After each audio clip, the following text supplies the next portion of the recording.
Kisah umat Musa yang taat beribadah tetapi tercatat sebagai penghuni neraka. Alkisah tentang umat Nabi Musa alaihi salam yang taat beribadah selama 350 tahun akan tetapi tercatat sebagai penghuni dasar neraka. Suatu ketika Nabi Musa mendapati seseorang umatnya yang sedang beribadah kepada Allah Subhanahu wa Ta'ala.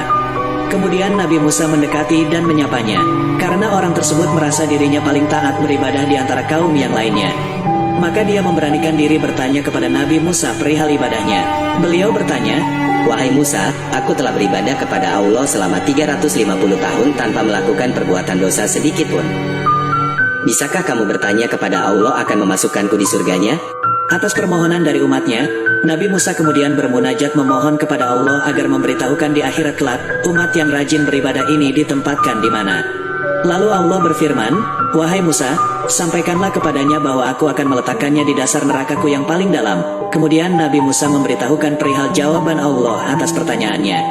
Sontak sang ahli ibadah tersebut tercengang mendengar perkataan Nabi Musa. Dengan perasaan terharu ia beranjak dari hadapan Nabi Musa.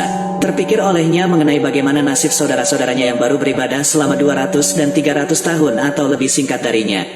Keesokan harinya, ahli ibadah itu menjumpai Nabi Musa kembali dan kemudian bertanya, "Wahai Musa, aku ikhlas dimasukkan Allah ke dalam nerakanya yang paling dalam, akan tetapi aku meminta satu permohonan lagi.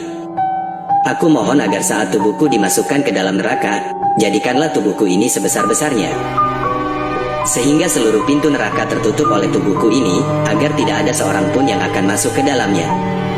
Nabi Musa pun kemudian menyampaikan kembali permohonan orang tersebut kepada Allah. Setelah mendengar pernyataan Nabi Musa, Allah berfirman, "Wahai Musa, sampaikanlah kepada umatmu itu bahwa sekarang aku akan menempatkan dia di surgaku yang paling tinggi. Semoga kita semua bisa memetik hikmahnya. Tidak ada satupun amal yang dapat disombongkan dan bisa dibangga-banggakan, karena merupakan suatu kewajiban. Karena rasa kasih sayang kepada saudaranya lah yang telah menyelamatkan beliau hingga dimasukkan Allah ke dalam surganya."